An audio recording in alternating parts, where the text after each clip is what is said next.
Sounds good. So hi everyone, and thank you very much for coming today to the latest in the Resilience Research Group seminar series. Today we are joined by Sherry Hamby, who will be talking to us about the emerging science of dose for trauma and resilience. Thank you, Jennifer. Thank you for inviting me here today, and thanks for the folks who came as we're all trying to wrap up for the holidays and the end of term.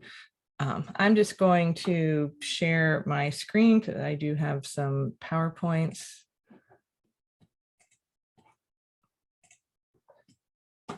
So what I wanted to talk about today was the emerging science of dose and how I think the concept of dose and dosage is really revolutionizing our understanding of trauma and resilience. And in thinking about it today, I think our understanding of both of those concepts has shifted dramatically from what 20th century conceptualizations are. And it can be hard to understand this as people, because it's certainly very different from how I was trained in graduate school, for example. And I think even today, like sometimes how people are trained in graduate school.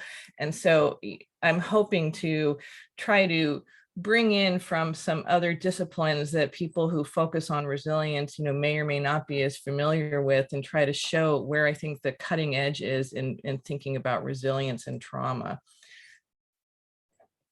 So the big shift in trauma research really happened around the turn of the century. Probably the most important study for shifting that was Vince Felides and Bob Andas and their colleagues' adverse childhood experiences research. I'm sure you are all familiar with this research, but it took a fairly simple index of a range of different kinds of childhood abuse or other family problems, such as parents with substance abuse problems or serious mental illness. And it showed that there was, in this rather old sample, so one of the really remarkable things about the Felides sample that especially at that time was that it wasn't that much on people's radars what the really truly long-term impacts of child abuse and other kinds of problems like that were. So this was an older sample of people who were at a health maintenance organization in California, and the average age was in their mid-50s, and there were some people in the sample as old as their 90s. And even so, they found this incredibly strong dose-response relationship between their childhood experiences and their both physical and psychological health decades later.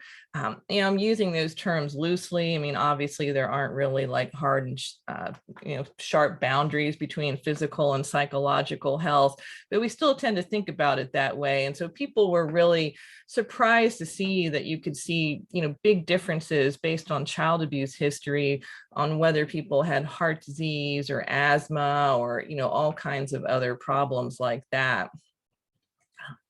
Around the same time, also in 1998, David Finkelhor and I started a series of studies that would come to be known as the National Survey of Children's Exposure to Violence, using a measure we created called the Juvenile Victimization Questionnaire.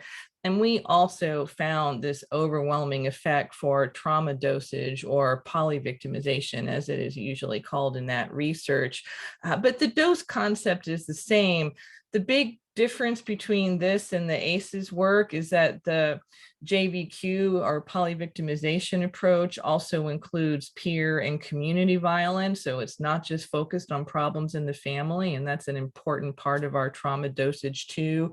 And we also found, we're looking at much younger sample of children from just 1 month old up to 17 years. And we found this same, dose response effect. So 1 trauma is worse than 0, and 2 trauma is worse than 1, and 3 is worse than 2, and so on. And unlike this other slide, which this is just sort of idealized data, this is our actual data from our first NatScav study. And it's really remarkable considering that this is, real data, not just some hypothetical relationship, like how strongly you can see that dose response effect. Now we know, this concept of trauma dosage is really taken hold, in that work, and has really started to trickle down and have a big impact on policy and clinical practice, with ideas like complex trauma and things like that that are similar. And we now know to really understand the true burden of trauma, that you have to ask about, yes, like the ACEs domains, the problems in the family. Also have to ask about problems with peers and in your immediate social networks. We need to make sure we're including sexual violence, and also, witnessing and other indirect exposures to trauma. In the interest of time, I'm not going to go into that in a huge amount of detail, but we are now finding that those kinds of things can actually have similar impacts too, and really need to be weighted much more heavily than we used to think about. And then of course, some of the things that are only slowly getting incorporated into this trauma dosage conceptualization are, societal forms of oppression like racism, homophobia, different kinds of microaggressions, historical trauma of the kind that, indigenous populations or the families of Holocaust survivors have experienced. And finally, of course, the pandemic. I used to, before the coronavirus pandemic, get more pushback on the idea that almost everybody is exposed to trauma. But now, we understand that this is, a virtually universal experience, and that even if you lead, incredibly, privileged and virtuous lives, that you can't fully escape trauma exposure. So one of the most important things to recognize with this concept of trauma dosage is that it does mean that trauma is a lot more common than we formerly thought. In the 70s and 80s, we were shocked by rates suggesting that, like, for example, 1 in 10 couples that experienced intimate partner violence, or 1 in 4 college women had been sexually assaulted. Those numbers, as shocking as they are really way too low when you think about trauma dosage. So here are just a couple of examples from some of my own research. This is a sample of youth with an average age of about 16 from the region where I work, which is this sort of rural southern region in the kind of southernmost Appalachian Mountains. And you can see that almost 9 out of 10 of them, even by this adolescence, had already experienced at least one type of interpersonal victimization. And if you include other types of adverse experiences, that already 99.5% of them had been exposed. And then this is a similar study with a somewhat older sample, also from this region. And you can just see that, that wasn't a fluke, that you get similar numbers of, at least 9 and 10, experiencing, some kind of adversity. And if you throw a really broad net, you'll get up to 98, 99% of the population. This is not unique to the United States, and then indeed, even in countries that have, certainly by global measures, like expansive social welfare safety nets and, high levels of social justice and belongingness and all of these other, great markers, that victimization is really pervasive even in these settings. So even in countries like Canada or Spain or Sweden, you see, 70 to, 80% of adolescents reporting some kind of victimization. And these are all studies, most of these are studies using the JVQ. So it's just victimization and not other kinds of traumatic experiences. So why does trauma dosage matter? Well, trauma dosage matters because a lot of the impact on our bodies is physiological, and once you understand that, you can see, why the cumulative lifespan exposure is what the key factor is in understanding how, what the true impact is and what it is that was set before us to try to overcome. I like Bessel van der Kolk's phrase, the body keeps the score, but there's been a lot of terrific research. Again, a lot of this is emerging in the 21st century. And so, it's not what you're necessarily going to see in, reviews that or textbooks or things that are from the late 90s or early aughts. So, but trauma dosage affects wear and tear on the body. The sort of fancy 50-cent word for that is allostatic load. But, it's measured by things that we probably are all familiar with. So, chronic inflammation, cortisol reactivity. It affects a lot of our systems. And it's going to have an especially dramatic impact in childhood when many of these systems are still developing. So, something like cortisol reactivity, for example, chronic exposure to trauma in childhood can really play with the thresholds at which your cortisol response kicks in when exposed to stress, and that can have lifelong impacts on you. The reason that trauma dosage is important and why it doesn't matter anywhere near as much as we used to think it did, like whether we're talking about, intimate partner violence or child abuse or sexual assault or bullying, or even, witnessing, the harm of other people, is that we don't really have, as far as anybody knows now, certainly, unique physiological responses. We don't have a different traumatic system for responding to peer bullying than we do to sexual violence. And, and so we're the same systems, your adrenaline, your cortisol, all that kind of stuff, they're going to kick in much the same ways, no matter what the traumatic experience is. And that's why it can have this cumulative burden where it turns out to be much less important than we used to think when, I first entered the field, about what kind of trauma that we're talking about versus what the total lifetime dose is. And then, of course, these physiological responses interact with psychosocial impacts, and then they can create these vicious cycles where things are just cascading into like more and more and more problems. So, for example, people with higher allostatic loads are at greater risk of depression. Depression can lead to self-medication with substances, which can then aggravate inflammation, which then, and then so on and so on and so on. And so that is how, dosage starts to matter in, much more profound ways than we're used to thinking about it. And, I know I talked to a lot of people who have specialized in one of these types of violence or other types of adversity. And, sometimes they're resistant to the idea that the one that they study is not the most important one. But I think that this is something that we really need to start shifting off of. Now, that's kind of a grim story, and a lot of times I get told that that's like a pretty bummer message, but I actually don't think that it is a bummer message, because if trauma is more pervasive, then that means that resilience has to be much more pervasive too. And these insights about trauma dosage are already starting to really transform the way that people think about resilience.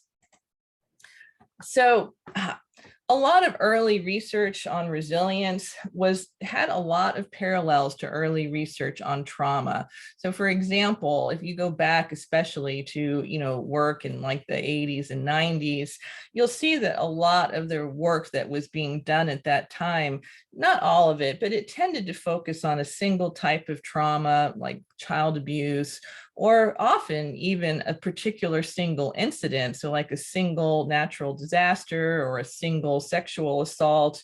And implicitly or explicitly, one of the big problems with that conceptualization is that it is assuming this like pre-trauma state. It's assuming that, that the dose before that sexual assault was 0, and then it's going to stay 0 after that sexual assault. And so if you want to understand resilience, then you can just put these like brackets around that one really bad day and, and examine resilience. But that really is largely incorrect. I mean, I just showed you a bunch of data that showed that even by age 16, that most people have been exposed to victimization. If you look at our NatSciv data, we find, as I said earlier, we start with parent interviews of children who are as young as 1 month old. And we find that even by 24 months old, that 1 in 3 kids in the United States have been exposed to some kind of victimization. They've been exposed whether they're the direct victims of it or not, but them growing up in homes where there's domestic violence occurring or something like that. The other insight that you see from this idea of trauma dosage for resilience is that it helps point us to thinking about things more broadly.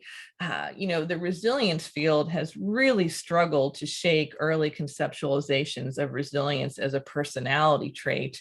And most of that research, which really none of the major theoretical models have presented it that way for years, but you still see it, especially in popular media and even in a lot of research studies.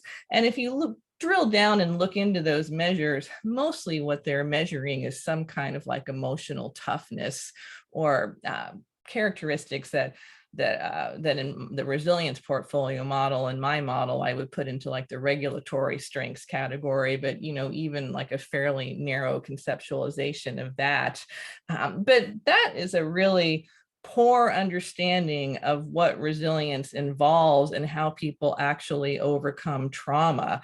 So the personality focused approach, I think, is especially unfair to those of us who have tried to help people overcome trauma. So your social networks and your social ecology are not getting credit for being influential. It can be very victim blaming because it can imply that if you haven't overcome your trauma, that there's like something wrong with your personality, instead of, doing like a more, social justice informed analysis of the setting and your true trauma dosage to understand like what the obstacles are to overcoming it. It can wrongfully suggest that it takes the same trait or maybe constellation of traits are going to help with every adversity. So, sometimes it is good to be emotionally tough, and that is actually one of my go-to coping skills. So I can say this from personal experience that, it's much easier for me to kind of put on an emotionally tough front than it is to be vulnerable and to, admit that I need help with something. But sometimes, vulnerability is a better way to cope with things and will lead to better outcomes than just, hardening yourself off. And so it really depends on what the situation is. And so we shouldn't really think that there's like a single trait or set of traits that's going to solve all our problems for us. And then also I think another real limitation with it is that it doesn't help us identify key strengths to target in prevention and intervention. If we use these like global resilience measures that just kind of like kitchen sink everything we think are going to help people overcome, then we don't have a way of like parsing out and trying to think, well, if you've got limited resources, because of course, every agency has limited resources, right? I mean, would you be better off helping people build up their emotion regulation, or should you help them beef up their social support, or do you need to help them explore their own meaning making or sense of purpose in life, or any of a dozen other possible strengths? And so we need a model that disaggregates those things and lets us make more head-to-head comparisons of those strengths so that we can identify what is truly most helpful for overcoming trauma. And then finally, and probably a criticism that a lot of people have heard because it comes up a lot, is that this individual focused approach can even dissuade investment in needed social welfare programs because it makes it seem like it's all our individual problems to solve, instead of thinking more communally about like what can we do to create a social and a physical, a built environment, or green spaces environments too, that are going to help people overcome trauma, which almost all of us are inevitably going to encounter at some point in life. And including myself, my trauma dosage is not zero either. So my model is called the Resilience Portfolio Model. I developed it with my colleagues, John Gritch and Vicki Banyard. And we define resilience as the process of achieving well-being and thriving after adversity by using all the strengths of the social ecology, both our individual ones, which can include personality assets as well as other individual strengths, and all the resources that we can access among our our family members, our peers, our loved ones, our neighbors, or a broader like community and social institutions to counter the effects of adversity. Although there are a lot of strengths, and in the positive psychology world, of course, there are a number of frameworks that have kind of set out to do a overarching catalog of strengths. Not all strengths seem likely candidates for being particularly important for overcoming trauma. So just to take like one example, for example, creativity. I mean, creativity is a great strength. It's probably important to everybody here today because, all of us are trying to, science, relies on creativity, and so does teaching and lots of other things that, that many of us are involved in. But it actually turns out that you don't have to be particularly good or creative or artistic or anything to like overcome trauma. So for example, I'm a big fan of narrative interventions. And I think telling your story is one of the best things you can do to help overcome trauma. But it doesn't matter if you're a good writer or a good storyteller or not, just the process of telling your story. So we don't need necessarily every strength to help us overcome trauma. And of course, none of us are good at everything, but we have focused on 3 broad domains: meaning making, regulation, and interpersonal strengths.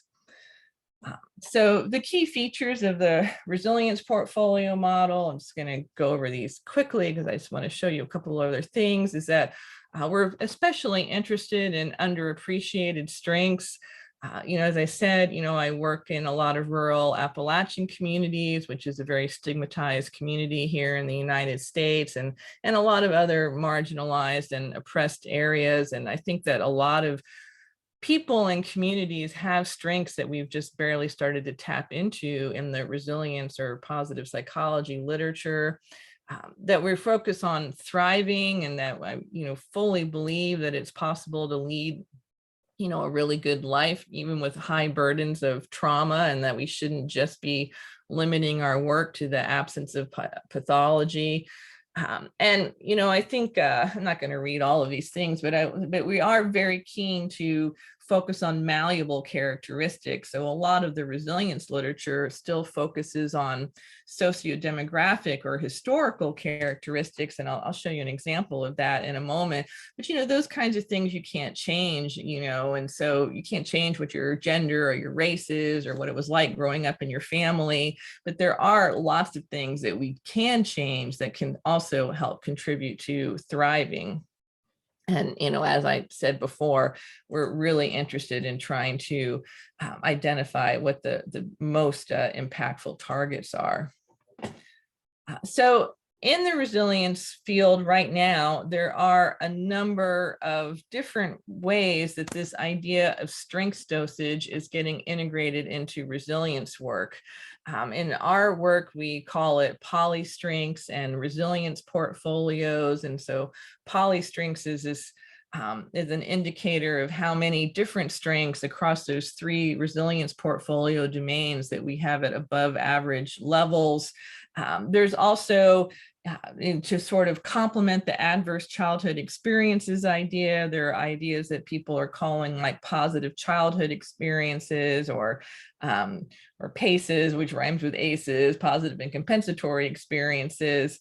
Those are some of the ones that, as I was saying, I mean, one big problem with those things is that they do tend to be historical in nature. Oh, I don't have the slide showing the examples of that with me today, but, they'll say like, I got support from my family when I was young or things like that. And, so if you can't say yes to that, I mean, you're never going to be able to say yes to that. And so, I mean, that's not necessarily, I mean, it's useful from a scientific perspective because that research is already showing, it's fairly new, probably most of it's been done in the last 5 years. But it is showing that there's a dose-response relationship between positive childhood experiences and current adult functioning in a similar way that ACEs have a dose-response relationship with outcomes, but they're not, most of them, malleable characteristics. So one of the things it took me a long time to learn, because I spent the first 20 years of my career, really primarily focused on trauma and victimization. And so, what I like to say is this like yellow piece of the pie here. And that yellow piece of the pie is, like a pretty good sized piece of the pie. And, as far as like social science research goes, it's a super easy piece of the pie to find. You'll just find it over and over again. I mean, it is really, really rare to do a study, and it doesn't really matter what kind of measures you use, or on the adversity side or on the outcome side. It's this incredibly robust effect. And so it is easy to spend sort of your whole career on that yellow piece of the pie. But one of the things that I've been really surprised to learn as I shifted my work away just from studying the rates and risk factors and consequences of trauma to focusing more on resilience and overcoming trauma is that these psychosocial strengths, meaning making, social support, et cetera, that they're actually a bigger piece of the pie than your trauma history is. And you can see this even with an outcome measure like trauma symptoms. This is the same adolescent sample I was showing you earlier. If you shift to, measuring something like subjective well-being, you can see it's a much, much bigger piece of the pie. So I think it is incredibly hopeful and optimistic message that, even just in, your average community samples, that you will see that good stuff, that our resilience portfolios have more impact than even, this is a highly victimized sample, even high burdens of trauma. We've got a zillion slides like this. I only brought one just to give like a taste of this because I wanted to make sure we left time for questioning, but just drilling more into like specific types of strengths. So, polystrengths was a significant predictor of subjective well-being, and polyvictimization was too. As I said, that's an easy effect to find.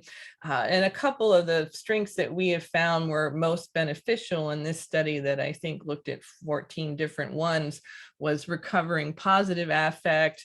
So emotion regulation, but being able to regulate your positive emotions and not just anger or distress. So like, are you good at cheering yourself up and things like that? Having a sense of purpose. We found in a lot of our studies that meaning making is a particular important area of strength. And social support and impulse control. So across the different domains, you see, different strengths emerging. So I think that this is really, 10 years from now, I think this is what everybody's going to be talking about in resilience. And so I am, sort of here to advocate for this big shift in thinking about, moving to this dosage-based idea about resilience, and that we all need to have like a sufficiently big and varied toolkit of psychosocial strengths, across the social ecology that will help us, develop, and manage the inevitable ups and downs, because, obviously I, don't like to think about, ups and downs and encountering future traumas, but all of us probably have, losses and challenges in our future. And so, to understand that we need to have this like flexible toolkit that we're going to carry with us. And when you start thinking about it that way, again, I just touched on this briefly in the interest of time, but, this also has a really big impact on how you start thinking about intervention and prevention, because if you understand that the goal is to help people develop their emotion regulation or help people develop their meaning making, which really is probably like the number one lesson from our work, then, there's lots of different techniques that come to mind that are not necessarily like traditional psychotherapy. So for example, mindfulness, actually I should put meaning making on here because a student of mine and I did a meta-analysis last year of randomized controlled trials of different types of interventions that included some measure of meaning making as an outcome measure, and mindfulness and narrative were the two big winners from that meta-analysis. They both beat conventional psychotherapy and more psychoeducational types of approaches. Volunteering, actually helps the volunteer probably at least as much as whatever, you're doing to benefit other people. Exercise is great for, learning other types of regulatory skills, optimism. Forest bathing is just spending time in, natural green spaces. Yoga, gardening, activism. I mean, these are the ingredients of a good life. And, we need to start thinking of our goals of intervention of like helping people, create the ingredients of good lives, of doing, creating the same kinds of lives that we're trying to create for ourselves. And then to drill down even a little bit more, I just want to think about, what this might look like in more traditional social service settings. So if you just focus on exercise, I think there are lots of different ways that we could incorporate this into our work. So for example, we could include evaluations of physical activity into intakes. I mean, I get asked this when I go to the doctor's office, for a medical or physical complaint, but it's not very often part of psychosocial intakes. But it really ought to be, because it's probably like the single best thing people can do to eliminate symptoms of depression and anxiety. We can think about what our clinic settings or hospital settings or campus settings look like, and do we have paths or labyrinths that that promote walking and exercise and encourage people to spend time outside. Many of our campuses in fact are beautiful examples. I mean, I live on a gorgeous campus, and I think that just kind of naturally builds that into people's day-to-day lives here, but we don't necessarily think about whether our clients that we're trying to serve have access to those kinds of things too. I used to serve on the board of a domestic violence shelter some years ago, and I'm sorry to say that we didn't do anything to incorporate exercise into the daily routine of the residents there or their children. In fact, because of safety considerations, they would often be discouraged from spending a lot of time outside. And now I realize that, that was really probably a horribly counterproductive thing to do.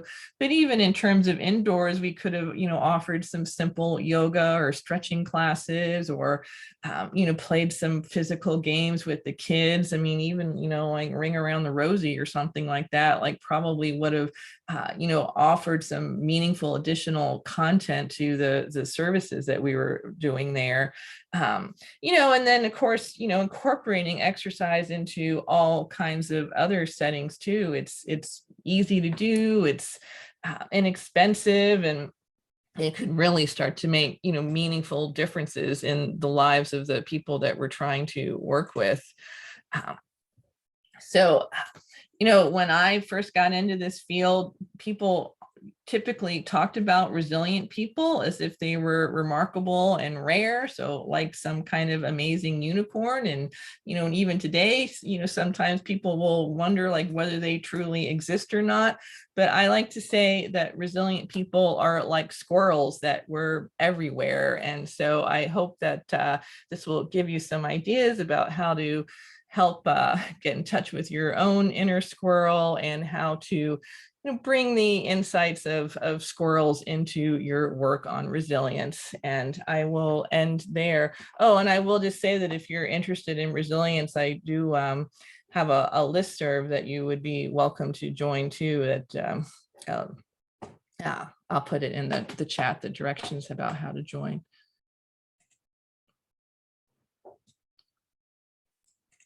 Many thanks. Thank you, Sherry. Does anyone have any questions? And feel free to speak out loud or in the chat if you do.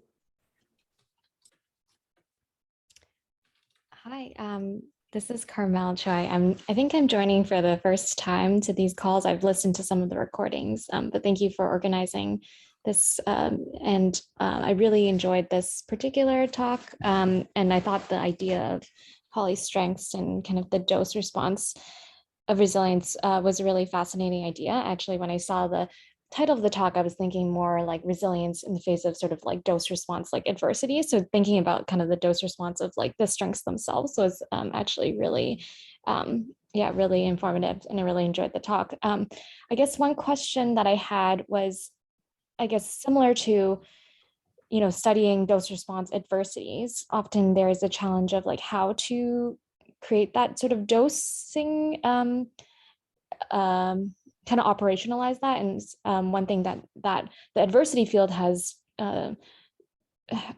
been trying to figure out is, how to combine those. And sometimes it's like adding those up sort of one by one as if they are kind of equal in their effects. And so with strengths, I could imagine a simple way would also be to, add up these various strengths as well. But wondering if you could comment on, the pros and cons of treating strengths, weighting them equally, and are there other approaches for creating that dose response effect?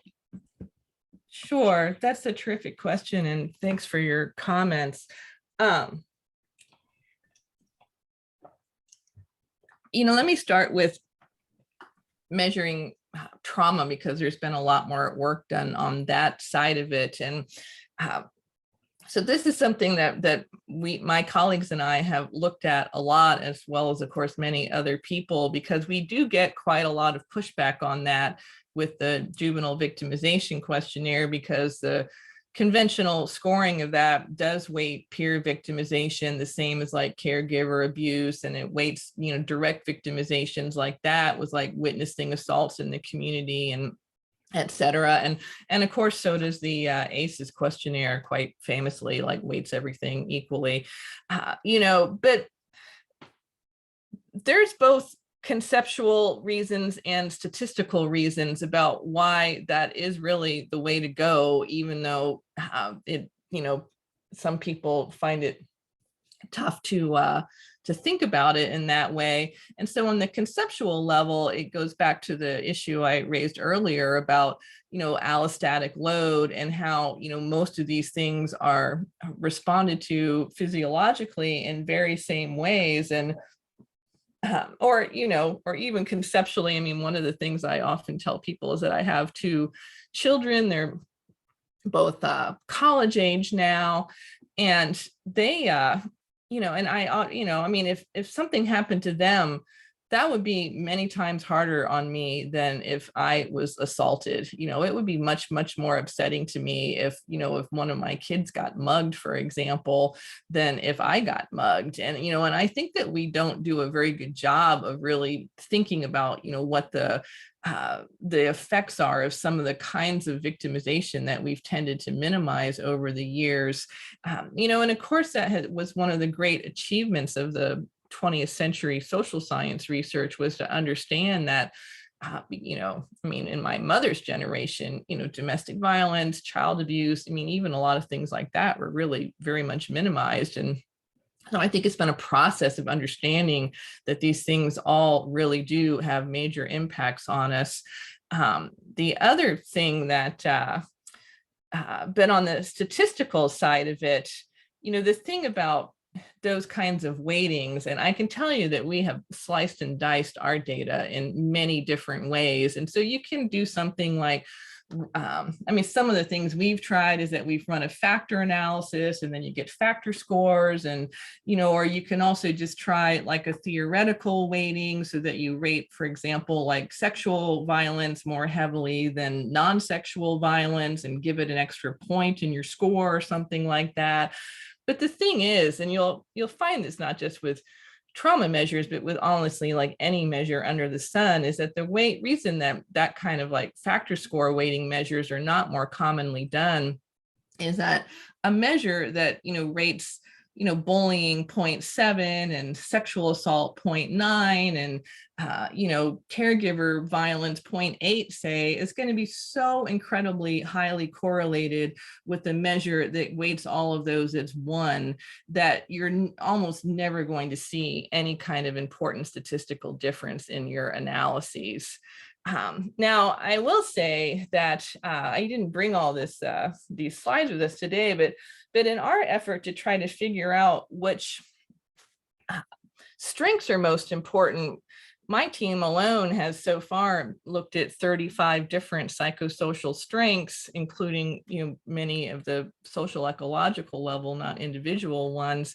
And I really thought originally that the big challenge was going to be trying to narrow it down to like the 8 or 10 that were most important.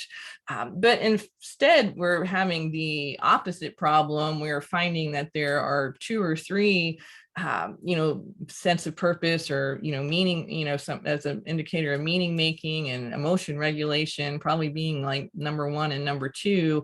And then most of the rest of them and multivariate analyses, even though they're correlated with our outcomes at the bivariate level, they tend to drop off. I mean, there haven't been many others that have been consistently showing up in our analyses. And one of the things that has made me realize, which I had not anticipated when I started bringing in this, the strength side to this equation, is that I don't think that literature is as mature as the trauma and victimization literature is.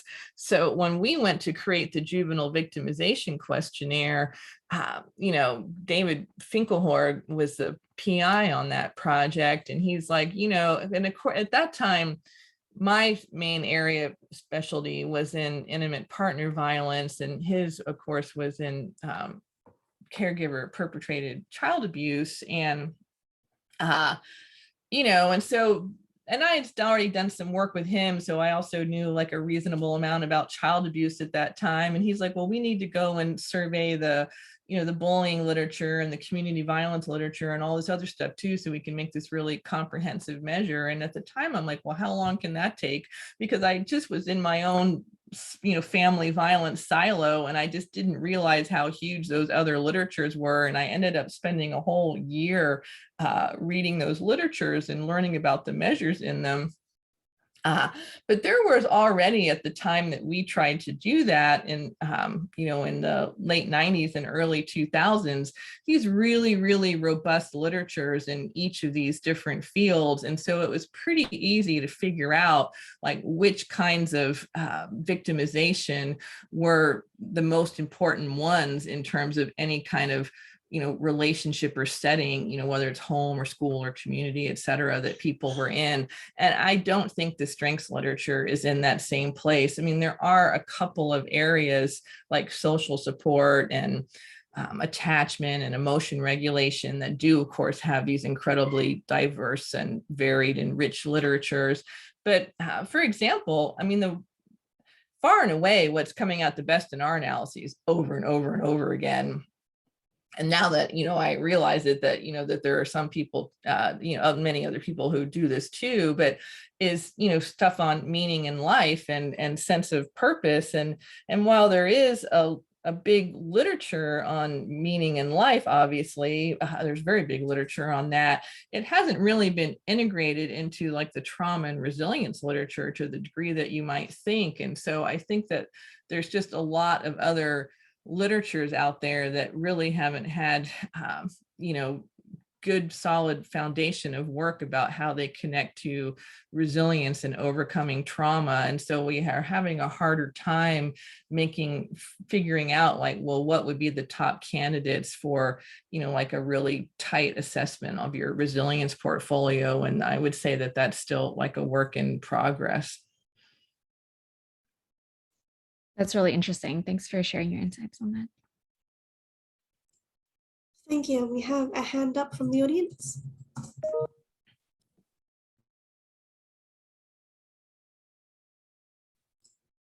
Sakitra, I think you're still on mute. Yes, ma'am. Thank you, ma'am. Can I ask my question? Yes, please do. Ma'am, I wanted to understand what are the restrictions to this particular research, and secondly, are there any traumas where this research has limitations? And third question is that are there any cultural hereditary backgrounds where resilience is found to be the maximum or inbuilt into that particular group of people? Thank you for your question. Let me start again with the trauma side of things. The JVQ does have one, fairly limited item on bias motivated crime, but I have there has been some work by like Roy Wade, and also the World Health Organization has revamped the ACEs questionnaire to include, more like exposure to war, ethnic violence, and the JVQ originally had some questions on that too, but the rates of exposure were so low in the US sample, and like a broad community US sample, that most people don't use those questions anymore.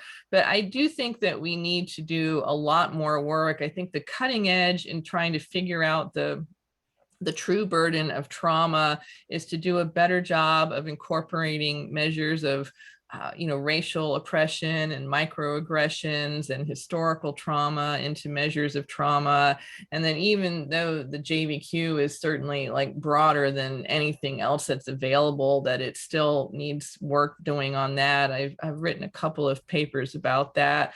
And another area that is not exactly in the domain that you're asking about, but I think another one that I've gotten interested in, that I think needs to be incorporated into that cumulative trauma dosage model, are institutional injustices. And so I'm working on a qualitative paper right now about like mistreatment by healthcare providers or mistreatment by employers. And it wasn't something that was on my radar, but when we did a whole bunch of interviews on this, it was just something that kept coming up over and over again. And how sometimes, like if you're, wrongfully fired or something like that, that can really have amazing, broad impacts on your well-being if it puts you in financial precariousness. And and so I think that that's another type of trauma that still hasn't really been properly integrated into the model. In terms of strengths, something that I am really keenly interested in. I had a Fulbright scholar here, Kaltrina Kelmendi, who's an assistant professor at the University of Pristina in Kosovo, earlier this semester. She's just recently gone back a few weeks ago. And, and one of the things that we are doing is trying to adapt the resilience portfolio model to the Kosovo environment. And, some of the things that reviewing that literature about like what kinds of traits are culturally important to Kosovar people are things like dignity, and then this whole idea of kind of like community meaning making and community identity, and and especially around their like nation formation, starting with their declaration in 2008. And and so I that was fascinating to me, because it brought in, as I said, I think that there are so many under-recognized strengths out there, and that we have really just sort of barely tapped the knowledge into that. We've also done some work in, I've also worked with someone in Spain, and there's been some work in Canada, but we're really just sort of starting the process of trying to look at like cross-cultural adaptation of the resilience portfolio model. But I think it is something that is really very promising model for that, because of the flexibility, within these domains, to look at different types of strengths and to think about which ones might be, more relevant in different cultural context. Or so, I think that is something that there still needs to be a great deal of work done on. I mean, in terms of areas where and I don't think that I can, that there's any research that really very directly addresses one of your last questions about whether there are cultures that seem to be more resilient than others. And, personally, I think that probably a lot of the difference between, different cultural groups is probably on the trauma dosage side, and that the ability to develop. I mean, this again is where it's so important to shift off that personality approach to resilience too. And so, if you see groups that are struggling with overcoming trauma, is to try to understand, the sort of systemic obstacles in places to doing that, and not thinking like, well, group A is better at resilience than group B, but that there's just different constellations of trauma dosage and different constellations of resource dosage.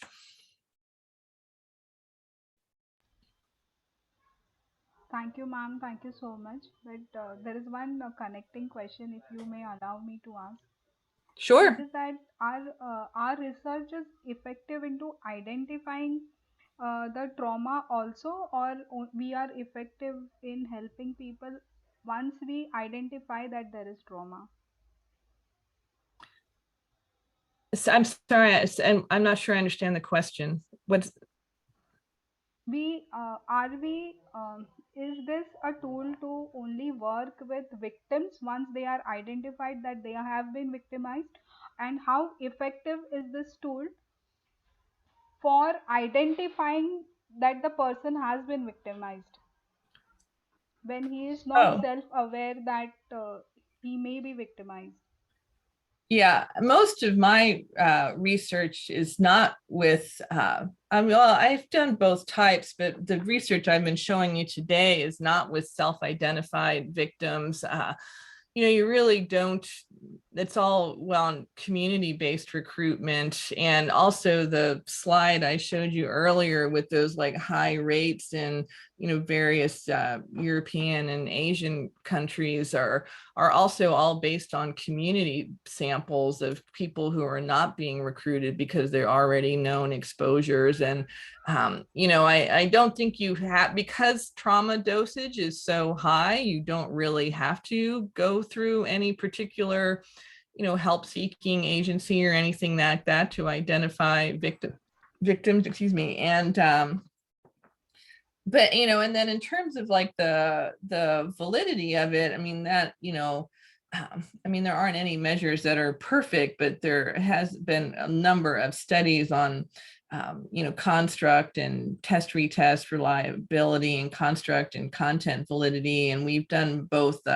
qualitative and quantitative assessments of the validity of the JVQ. And, I think that it's also, it's not the only one out there. There's lots of other good assessments too, the ACEs measure or the, many others. And I think that all of those do, again, none of them are perfect, but I think that they all do pretty decent indicators of giving you a good idea of someone's trauma dosage. Thank you, ma'am. Thank you so much. Thank you for your questions. Thank you very much. We are almost at time, but we do have a hand raised from Sherry. Sure, I'm always happy to take a question from another Sherry. Hi, Sherry. I hope you're keeping well. I just thank you so much for your talk today. Can you hear me okay? Yep. Yeah. I just wondered about your opinion on some recent work by George Bonanno. So he published a paper in 2021 called The Resilience Paradox. And I don't know if you're aware of this, but in this paper, he talks about this idea of the flexibility sequence to resilience. And he talks about lots of different components to that flexibility sequence. But one of those components is this idea of a flexibility mindset. And what he specifically focuses on here is the idea that personality traits might influence resilient outcomes, not directly, but indirectly. And he says an important construct in this kind of puzzle is this idea of having an optimistic mindset and a flexible mindset. And a couple of times today, you've mentioned almost a move away from that personality type approach. So I just wondered if you wanted to make any comment on that, since this has been quite a widely received paper, let's say, about the resilience paradox from George. Yeah, I actually haven't read that paper, but I am familiar with some of his other work. I mean, honestly, I just think that I think that those kinds of approaches to resilience are really harmful and damaging, and I mean, a lot of times if people are not optimistic, it's because they are in, really horrible situations because of the broader social forces that they are experiencing, that they're refugees that are being mistreated by, when they seek asylum, or they're people of color who are experiencing like racism day in and day out. And I think that I think it's just the lens of an extremely privileged white male, and that their understanding of what the challenges of resilience are. And like I said, most people in the field have really moved away from that. I think that it's appealing to people because it kind of fits in the way that our healthcare systems are set up in many places. In both the UK is certainly many miles better than the United States in terms of that, but it's still really basically set up in a way that is meant to deal with individual disease. And in the mental health system especially, like if you're depressed, the classic model of depression that we're all taught when we're trained, I'm a clinical psychologist by training, is that somebody shouldn't be depressed, and that we need to fix the fact that they're being depressed for basically no good reason.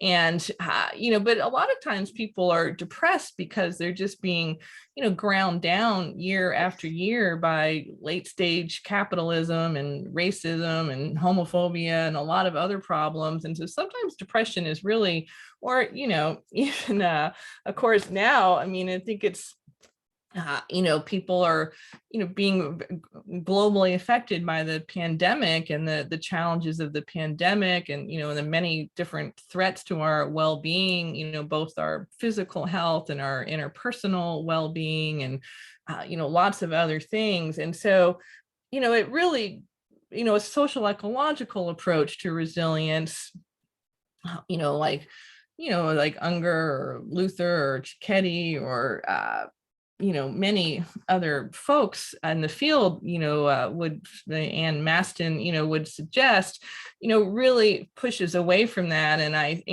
think that kind of work is also the reason why a lot of social justice activists are extremely skeptical of most resilience research, because they really feel like it becomes an excuse, as I said, to like disinvest in more community or societal responses to these problems. And then it just makes it very easy to say like, oh well, you're not being flexible enough, or you're not being optimistic enough. And when a lot of times, if you actually look at the full context of the trauma and the situation, and what they really need to put together the pieces of a good life, that that the things that they need go well beyond trying to be a little bit more optimistic.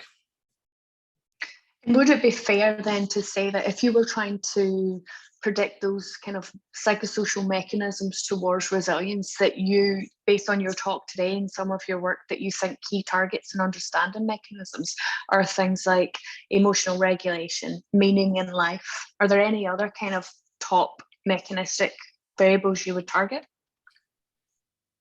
Well, we've been struggling a lot, on the interpersonal domain, and we've had to really like revamp how we are measuring social support. But I do think that if you measure social support in terms of not just amount, but in, like what kinds of support are being offered, like if people are being offered comfort, or they're being offered tangible things like, a ride to the hospital, or I'll watch your house while you're, dealing with the death of your mother in another state or something like that, that is more effective than just measuring like overall perceived amount of social support. We're also had some, I think, sense of mattering is something that's promising, so we're still, those are ones that I think are coming out the best in terms of ours. The other thing I guess I would say that is a kind of implicit is that a lot of resilience theorists are, and I didn't really get into this because it's sort of a whole other can of worms, but if you give me 2 minutes on it, that they're really very interested in thinking about things in terms of moderators or these sort of complicated inoculation models or things like that. And what you do, and so, well, I guess the simplest way to do it is that a lot of times, like in classic resilience research, that a lot of resilience traits were, thought of as more or less like umbrellas or sometime, or another metaphor I use sometime, are like irrigation systems, so things that are really only helpful if you are having a problem. So, carrying an umbrella around is actually, kind of a minor inconvenience if it's not raining, right? It doesn't really get you anything. And I like to use irrigation systems as an example because that's like even much bigger and huger investment. But then if it's not dry, it doesn't do you any good at all. And you've just spent like all this money and resources on something it turned out not to need. But most, and that fits a lot. Again, it fits conventional healthcare. So that fits something like psychotherapy. Psychotherapy is probably like a fine thing to do if you are not struggling with any kind of particular problems, or healthcare too. It's like good to get your, annual physical and your mammograms and what have you, but that our basic ideas about those things is that we really only need them if there's a problem. And so I think that we have kind of cut and pasted that conceptualization onto resilience research, but that's not really the way that most psychosocial strengths work. I like to say that most psychosocial strengths are more like Swiss Army knives, and that they're good for us, no matter what the situation is. So if you've got more meaning making or more social support or whatever, those things are going to be better for you sort of, regardless of what your trauma dose is. And mathematically, another thing we've sliced and diced a whole bunch of different ways is that it really turns out, again, if you think statistically, you would predict this from the outcome because it's like so much easier to detect these kinds of effects, but that you're just better off with an additive model, and that, you've got your trauma dosage over here and your strengths dosage over here. And then if you can just pile up the strengths so that they're, more impactful on your life than the trauma, then you're going to achieve well-being. And if it happens the other way around, that you're just getting piled up with the trauma and that you are not able, because of your own struggles or your family struggles, or the failures of your broader society to provide an adequate social welfare safety net or whatever it is, then that's what distress looks like. And that most of these other models just don't really hold up statistically, even though when you kind of talk about them conceptually, they sound okay. Thank you. I'm really interested in the point about social support, because we have done some work in that space about how people get social support across like different domains and different sources of their social support, in terms of how that is protective against post-traumatic stress disorder outcome. So we weren't trying to predict resilience, we're trying to predict PTSD, but we found that social support is so nuanced in terms of the domains and where it comes from and what that looks like. But time after time, it's actually protective against those PTSD outcomes. So I can absolutely see how that works in the space of the resilience domains as well. But I'll not ask any more questions. I've taken up enough of your time, but thank you so much for your talk today and for your comments. Yeah, thank you, Sherry. Yeah, your work sounds very consistent with the resilience portfolio model. Okay, and I think that's all we have time for today, but thank you very much, Sherry, for sharing your really interesting research with us. And thank you to our audience for joining us here today and for listening to the recording in the future as well. So thank you very much, everyone, and have a good Christmas.